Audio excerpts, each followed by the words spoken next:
Ichi awa ndi maula katena kuti maula kapena chani profesa imene adanena munthu uyu woman of God oku America uko kunena kuti posachedwapa ku Africa kufa president choyamba azikomoka kenako nkumafa ziwalo kenako tidzamva kuti wamwalira sanatchule dzina ayi koma zizindikiro zina zimene adanena iyeyuzi mayi uyuyu ndi zimene zikuchitika kwa Chakwera president a dziko la Malawi. Akungokomoka kapita ku America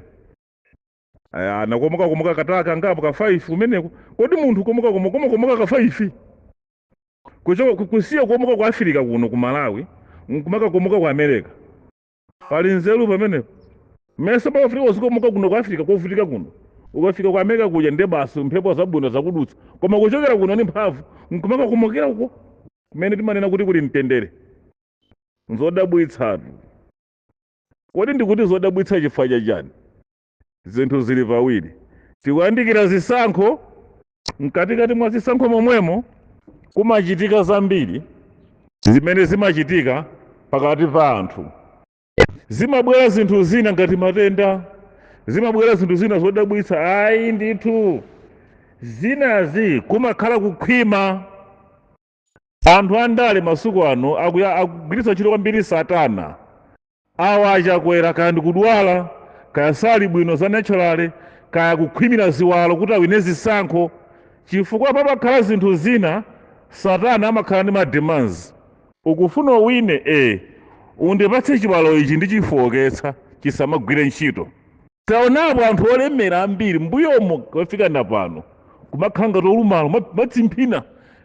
andikampani tikamandikira mathendi kumalimbikira kutsimphina kukhwima kumeneko ena kumakhala ndi ukali ena mwendo osapola zimakhala ena mwa iwo agulitsa ziwalo kwa satana kodi Achakwera agulitsa ziwalo zawo kwa satana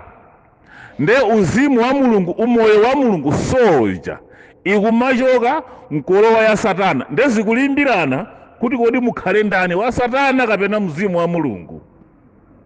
zimene zikuchitika kwa Achakwera zitokhala zinthu ziwiri imfa ya Chilima sikwagonetsa tulo kupanda apwayi matenda mwina chifukwa choganiza kwambiri ndi dziko mene lilili ndi zimene zinachitika kwa vice wawo zikhoza kukhalanso kuti Achakwera akhwima usataniki agulitsa ziwalo kuti zizifa kuti awine chisankho ukufuna uwine chisankho iwe Chakwera undigulitse chiwalo chimodzi undipatse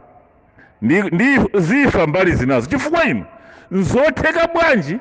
Achakwera kunyamuka ku Africa kuno ali bwinobwino nkukafika ku America nkumakakomoka kumene kuti kodi ku America nkokomokera kusiya komoka kuno ku Africa mene kulili muno panopa mapresident amatakayenda kapita ku Europe ambiri amati mphepo zindipite nde awa kumakakomoka kumene kuja ku America kumene kuli ma headquarters a satana nkhanizi msadabwe ine sindikuneneratu iyayi koma ndikungonena maganizo anga aineyo mmene dziko lapansi likuyendera atsogoleri ambiri oyimba azisudzo osewera mpira anthu andale khalidwe lawo ndi limeneli amapereka ziwalo zina kwa satana ncholinga chonena kuti akhalebe ndi mphamvu akamanena zinthu nkuchita ena akavotere apitilize zokhala president musamangoona kudwaladwalako zambika liti chabwino asadanyamuke adanena kumamveka unena kuti ku state house sikuli bwino kuli kusamvana ena atula pasi maudindo ena kulosana zala kumeneko inde ni propaganda koma yabwera bwanji propaganda it's not an official statement ndi zina zonena kuti zikuphulika kumenekoko tizimva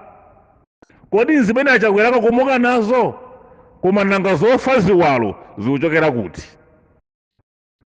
achoka kunali healthy Achakwera kupita ku America from there becoming paralyzed mosadziwika bwino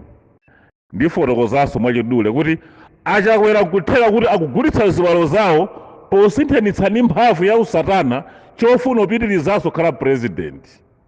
Mademands amene wa satana, but he has no choice. He has to accept. If it is like that, if they have make alliance with devil for power sharing so that he can control Malawi as anyhow he likes. Once you become a politician and you are minister or the president, you are gone. Devil will use you. Umalimba, but when towards the elections, devil comes. I can remove you, I can make you stay there. But all I want from you is because nothing comes from devil free of charge. You pay for it. So na achakwera ndangonenapo ene siti kuti ndizimenezo yayi koma muziganiza vantu.